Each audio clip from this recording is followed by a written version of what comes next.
Good morning, everyone, and welcome to the Black Health Agenda in San Joaquin County. Thank you all for agreeing to participate and joining us today in what we hope to be a really significant and monumental event for San Joaquin County as well as the California Black Health Network. I am Rhonda Smith, the Executive Director of the California Black Health Network, and we have a lot in store for everyone today and looking forward to learning a lot from you as well. So before we begin, I want to take a minute to acknowledge Black History Month. And this is particularly significant doing this event on this day in Black History Month because we have a lot to, I think, be thankful and proud of. But I think one of the things that, and the reasons why we're here is because life expectancy for Black Californians is about 5.5 years less. So before COVID, that was the case.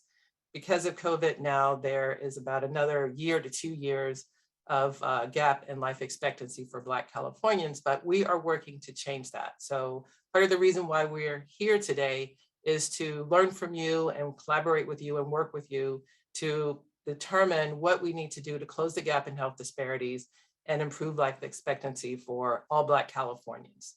So we are working to rewrite our health history and love for you to be part of that process. So I want to introduce Lecia Harrison and Dr. Ayesha Hunter. Both these women I have the pleasure of knowing personally. They are my friends in the community. I have so much profound respect for each one of them and the roles they play here in the city of Stockton in the San Joaquin County. So let me see. Let me start off with Dr. Ayesha Hunter. Yes. She specializes in working with people of color and all others who need support. She comes from a Christian perspective, although she is open to working with people from all backgrounds. She sincerely, and I mean she really does, she sincerely cares about helping people overcome their tragedies and wholeheartedly supports recovery from trauma, addictions, and life experiences that could potentially provide setbacks. She believes the saying, a setback is a setup for a comeback. So welcome Dr. Ayesha Hunter. I'm sorry, I keep forgetting that Hunter part, forgive me. Dr. Ayesha Hunter, welcome to our panel discussion today, and thank you for joining us. I also want to introduce you all to Lecia Harrison. She is a licensed clinician social worker and has been a resident of Stockton for almost 30 years. She has more than 20 years of experience working in direct services to the public in a multitude of roles within Sacramento and San Joaquin counties. Her depth of experience navigating systems, including child protective services and adult protective services, strengthens her capacity as a skilled advocate and resource in her community. So ladies, I want to welcome you both into this space. Trying to make sure I can see you all. So let me change the way that I'm looking so that it's spotlighting those speakers. There they are. I see their faces. Good. Is it morning? Good morning. Good morning. Good morning, everyone. How you guys doing? We're having conversation today. We're gonna have some dialogue. I've got cheat sheets and notes and stuff, you know, because I've connected with you all both. But so far, I mean, have you guys been like flowing with us, you know, most of the morning? Yes, I have. Yes. So how has that been? So let's start with that.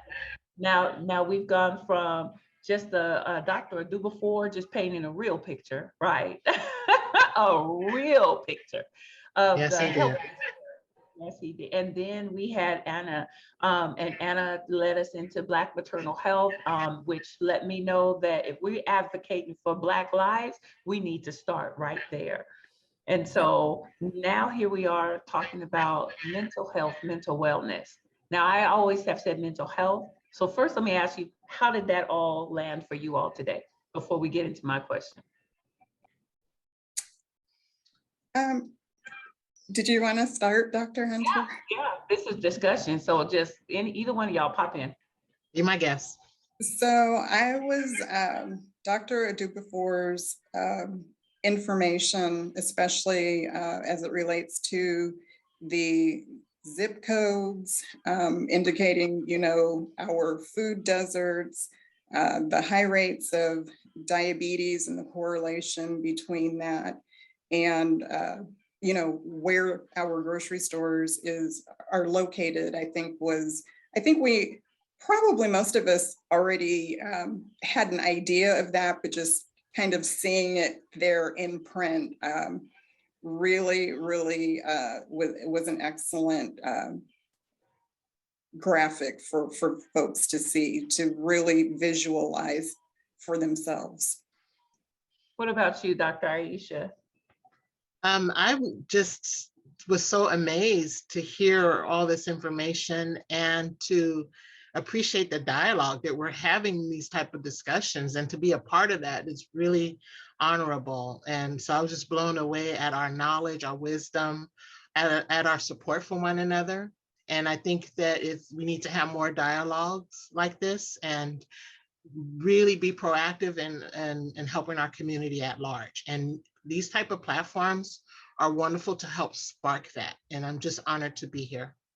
So the first question that I have, and I've heard it a lot, so Lecia, you correct me all the time because we do a lot of advocacy and organizing together. So what's the difference here in this terminology, mental health, mental wellness? Why the difference? Why the transition from mental health to mental wellness? What's the difference? Well, first, I'm going to kind of just provide kind of the actual definitions, and my preference has been to use mental wellness because I believe that people are more comfortable with hearing that phrase as opposed to hearing mental health because of the stigma that's attached to it. So mental wellness is defined as a state of well-being, which the individual realizes his or her own abilities to cope with the stressors of everyday life. And our mental health includes our emotional, psychological, social well-being. It affects how we think, how we feel, and how we act. And also, how we can tolerate or handle stress and relate to one another. So they're very similar, and used interchangeably. It almost sounds like one mental health, when you were reading the definition, and describes the state of, and mental wellness is something that I can actively participate in. Yeah, it's how we see ourselves and our response to our stressors of everyday life. So yeah, it's how we're responding to it, how we're coping. Dr. Aisha, what are some of the stigmas that are associated with mental wellness or mental health in the Black community? What are some stigmas that you see that we have towards that? Oh yeah, there are many, but the one that stands out the most is that mental health is for crazy people. Yeah. And so that causes Black people to not reach out because there's the belief that you have to be really crazy, really messed up in order to reach out to get help. Then there's the belief of, especially us being Black women, we should be super women and we should be able to handle everything, including our mental health. And because everyone comes to us for anyways, our backs are tired for carrying the weight of our family. But yet that is expected of us. So going to actually reach out to someone is admitting that you can't handle this load. And that goes against our psyche, our ego. Our ego's not having it. So we want to try to do what we can to represent, but we're falling apart, in the process.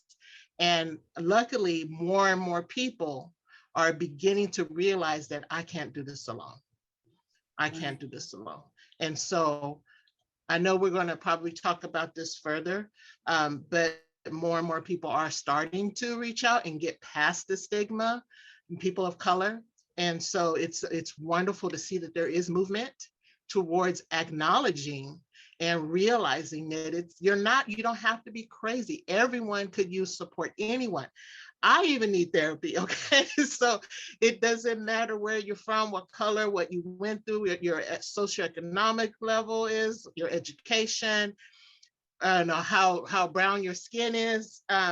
As human beings, we need to be able to support one another. We need support. We can't always carry the weight.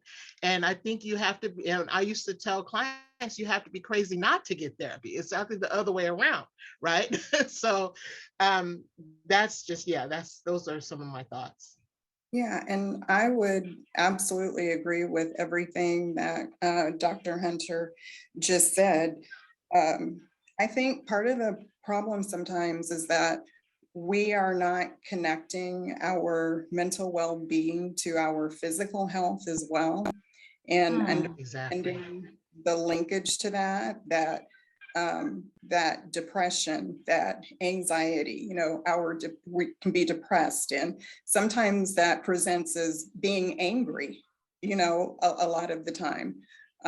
You're tired, you want to sleep, you don't have any energy, or the anxiety, you know, you have a headache, you have a stomach ache, you have these other physical manifestations because we're not taking care of our mental well-being. And I just wanted to add on a personal note that I'm glad that she brought up the strong Black woman, because that's something that I think we sometimes see, or people feel like that's a badge of honor, but it's not, you know, it's a burden. And it's a weight that we really don't want to carry.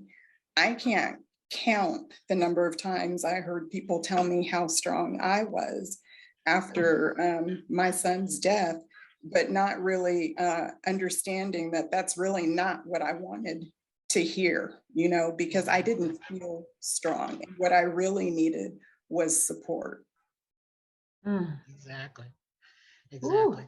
And can I add one more thing? Yeah. Because when Go. you were talking, Lecia, how do you pronounce your name, my dear? Lecia. Lecia, when you were talking, Lecia, that sparked a thought in me, and I have to share this really quick. We cannot have this conversation unless we talk about stress and the impact that it has on a Black woman. Stress. So, and we become so comfortable. I mean, it's uncomfortable, but it's familiar. I think that's a better word. We're familiar with the stress in our body. And that's normalized. Okay. And so when that's normalized, then that means that this is something that we think we just have to deal with it. Right. We just have to deal with it. And when we have that mindset, that means that we may not reach out to ask for help because we're so familiar. It's familiar. It was in our homes from childhood. It's in our homes currently. And so we just kind of get caught up in that mindset and not reaching out to do anything about it because it's so familiar. It's normalized. And when that happens, then that will limit us to being able to really go out and get that support and help because it's normal. It's familiar. Absolutely. So I'm trying to, I want to transition us to, and so I need you to go. I'm going to ask one question, and then I'm going to transition us, and y'all gonna hold me accountable to this too. Just kind of our landscape, the San Joaquin County, because I do want to talk about some of the barriers, and just you know, I want to do kind of an analysis when it comes to accessing mental health or mental wellness resources in the San Joaquin County. Before I go there. You guys talked about stress. I want to talk about trauma. Yeah. Yes. Because as a community organizer, one of the things that I see, I come in contact with trauma every day. I come in contact with trauma that even triggers trauma that's in me. We're constantly traumatized and triggered and what have you. And so how does trauma play out when it comes to mental wellness in the Black community? Oh, might I say you may not get me to shut up now that we're talking about trauma? I'm just saying, I might just take over. Sorry, Lecia. You might not be able to say anything. I'm here. Y'all know, yeah, somebody said Dr. Hunter's specialty. It is, that's true. Oh boy, I don't even know where to begin. Look, trauma, generational trauma, institutional trauma, you name it, the trauma hitting us from all sides.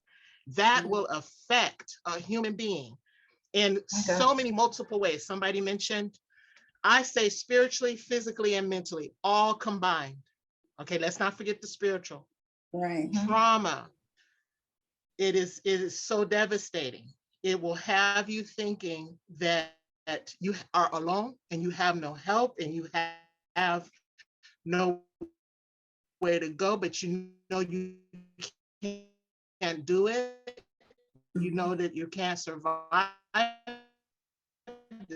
Something's wrong.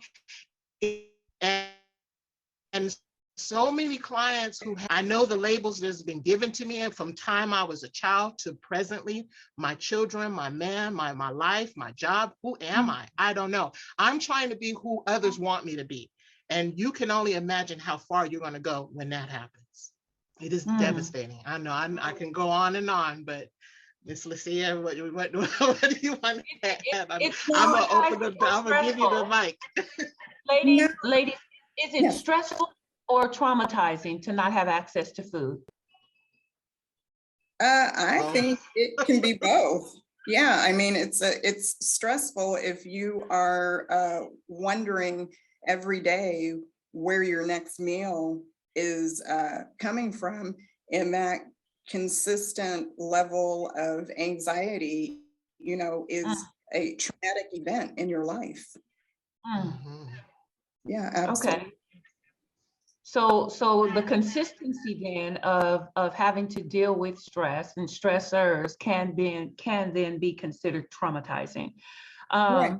Persistent trauma is, experiencing, it can be these smaller events. It can be the microaggressions at work or at school. It can be the consistent exposure to domestic violence, community violence. I mean, all of these things combined.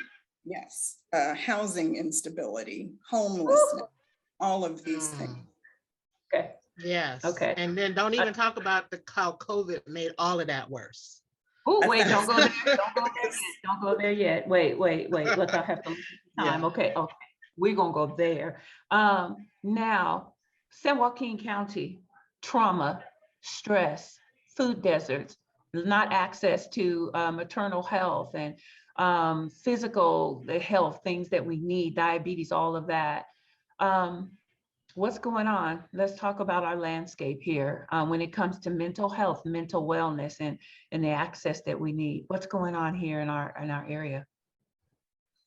People are feeling hopeless. They're feeling unsupported. And we were encouraged for a period of time to be locked up in our homes, and reaching out had been limited. And if any type of information we're getting is through social media, and that's not always accurate, that's not always the best support, because people aren't always being 100 when they're on social media. So it just, and so someone, we posted the suicide rate. It has dramatically increased since COVID because of just feeling so desperate, so alone, so misunderstood, so helpless. And people finding a way to try to leave all of this madness is to end their life. And it's tragedy. It really is a sad thing that what we're going through as a society. That's why I go back to saying, I'm so glad we're talking about this. We need to do something about this. We need to, in order to do something, we need to start speaking out more and more and acknowledging the resources that we do have in this community. COVID doesn't have to end us. It can help give us birth towards making a change and being more involved in the community and supporting one another and doing what we need to do to help one another. And so I'm grateful that we're here to talk about these things. Is there access, Lecia? Is there access to mental health care, culturally competent mental health? So I think this is kind of like a twofold thing, in that we are limited to mental health clinicians, practitioners that look like us in San Joaquin County. And those that are in private practice typically have pretty extensive wait list. And identifying who those clinicians are is also kind of a challenge. So, I mean, if you're working kind of within that space, then you may know, but people trying to access those services for themselves may not know. The other piece is just the navigation of mental health services. Like, how do I access the services? Do I go to county mental health? Do I contact, my primary care physician? What does your health plan say? Like, for instance, and what is the level of help that you need? Are we talking kind of like just generalized anxiety, or are we talking about schizophrenia? Because I mean, where you're going to access those services would be in two different spaces. And so I think more education, information about how to access mental health services, informing people that, you have a right to these services. And so don't be dissuaded by, I don't know, maybe the person asking the questions to see if you qualify, or, where you need to be referred to. There are barriers, and just understanding. I think also someone mentioned to me that they didn't really understand, like, what should they expect, with these services. Like, what is therapy really all about? Like, what am I going to get out of this? And really advocating for individuals to feel comfortable with, if you go and you have an initial session with someone and you don't make that connection, it's okay to find another therapist, right? Because you're not going to get what you need out of it if you're not making a connection and trusting the person that you're having therapy with. So it's okay, and it's not hurting anybody's feelings. I would hope that people, have that same attitude about, your primary care doctor. If they're not listening to you, well, then I wouldn't recommend that you just keep on going there to get medical treatment either. So just kind of empowering our community to be really good advocates for themselves, right? And demand what it is that you need for your mental and physical well-being. Exactly. So one of the questions that we have in the chat is, it's harder for men to open up on mental health issues. Any idea how to tackle this? I'm going to target that to Dr. Aisha. Yeah, I think on average, I get about 2 to 3 times a month, someone reaching out to me saying, do we have any Black male therapists in San Joaquin County? And it is so limited. So I think that men would feel even more comfortable having another Black male therapist to talk to, because of the norms, because of the familiarity, because of the fear of having to share things to a woman, and not feeling comfortable with that. And so I think that in order to get Black men to open up and reach out to get mental health services, we definitely need more Black males in the field. Mm-hmm. Well, thank you for that. As adults, especially now, we are more aware of microaggressions and trauma, but how does that education or awareness trickle down to our children?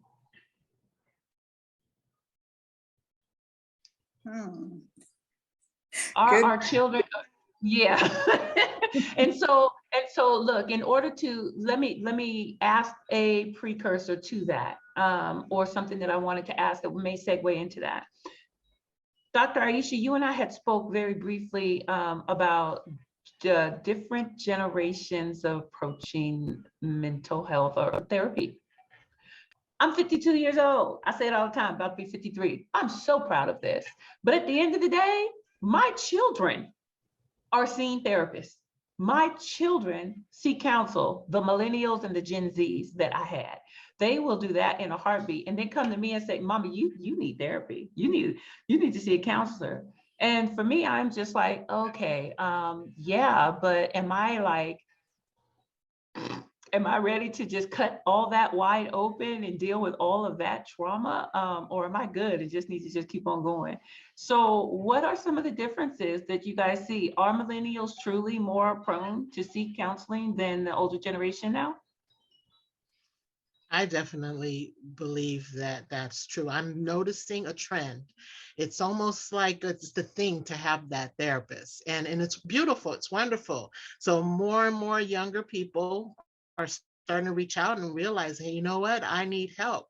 I hear my clients saying that they're hearing conversations amongst their friends saying, oh yeah, my therapist says this, my therapist. Oh girl, you don't have a therapist, you better get a therapist.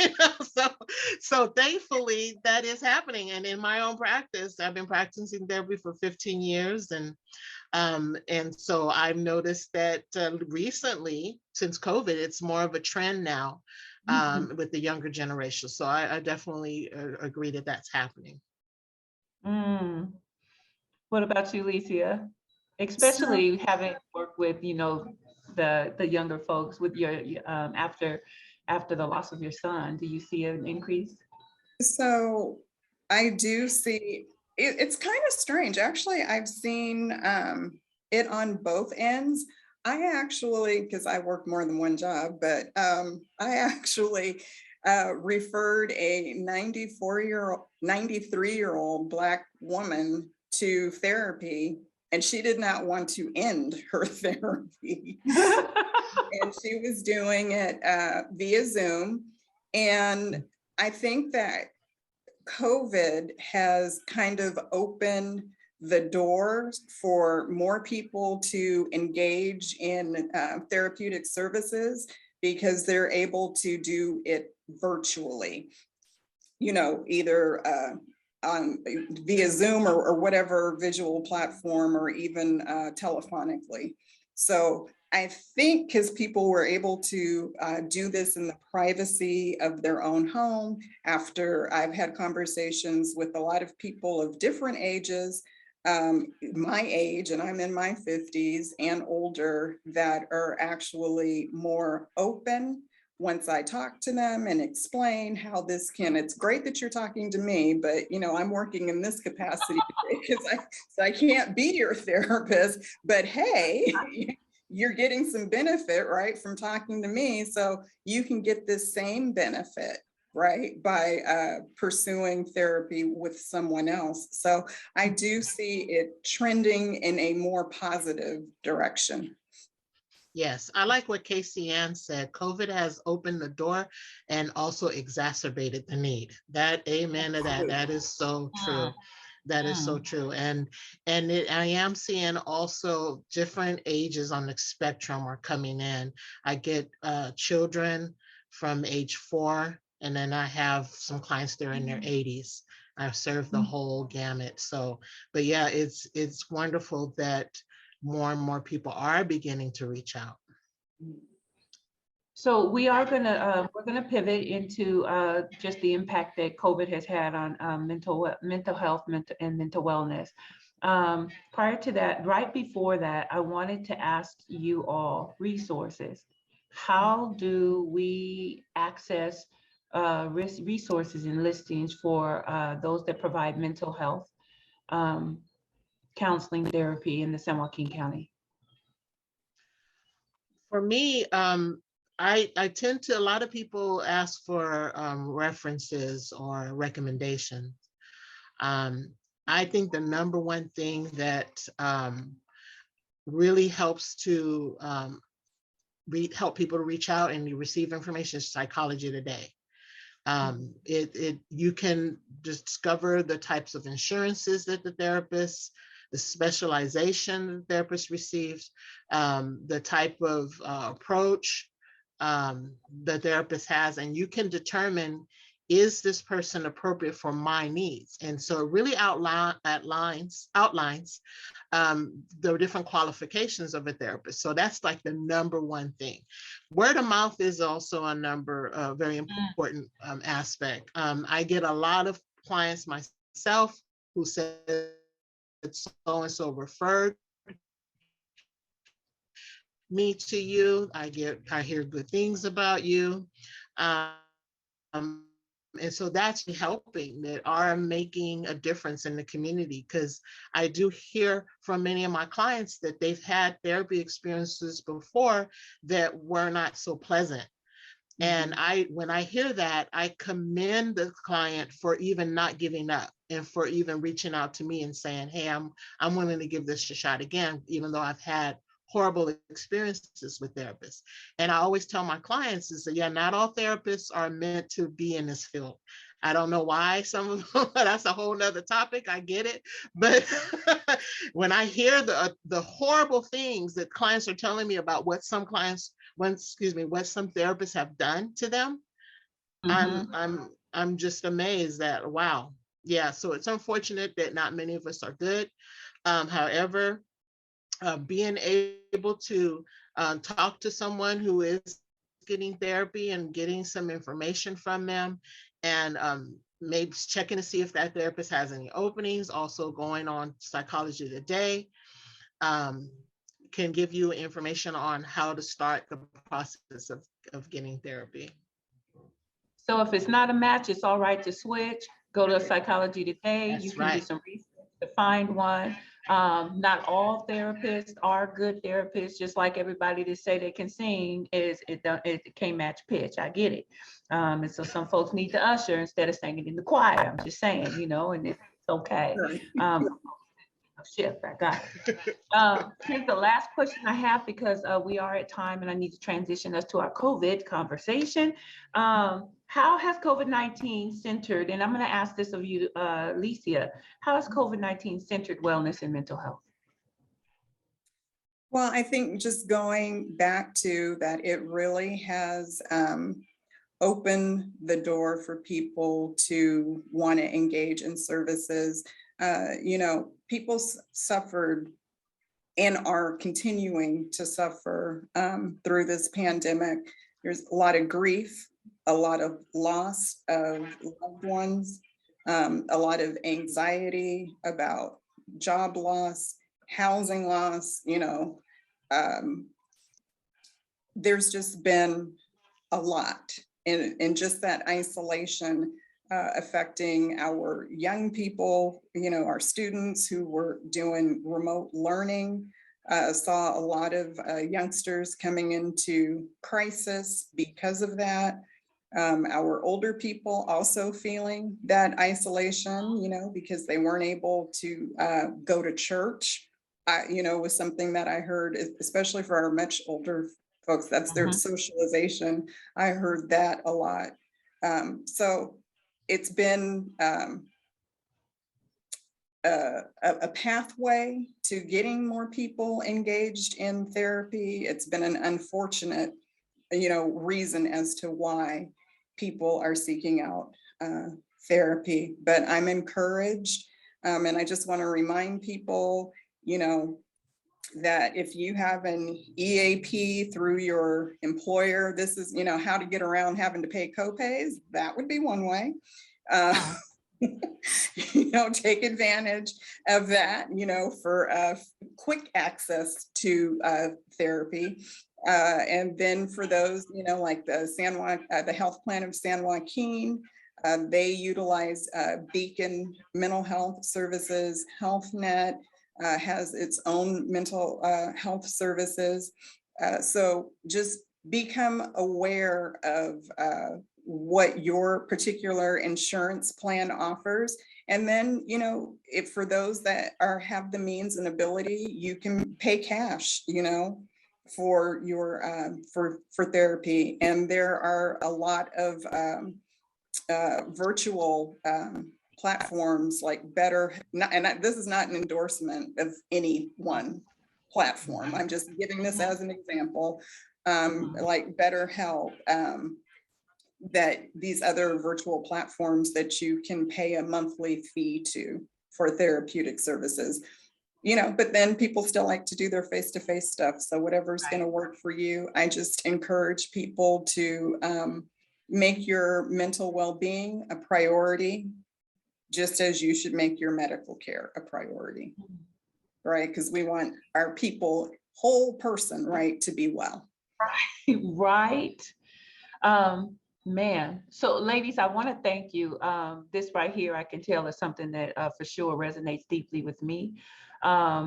It is an easy conversation that can be held for a great length of time because there's so much to dive into and when it comes to mental health, mental well-being. So I appreciate you guys. I want to applaud you and esteem you for the work that you are doing in our community. Thank you for all that you do. Thank you for holding up that banner, that light, and just for being resources that are available to us. And so thank you, thank you, thank you. Thank you, thank you, thank you, thank you again. Our chat, everybody out here, thanks you. And so we are going to be transitioning. You all have a wonderful day. Miss Lecia and Dr. Aisha.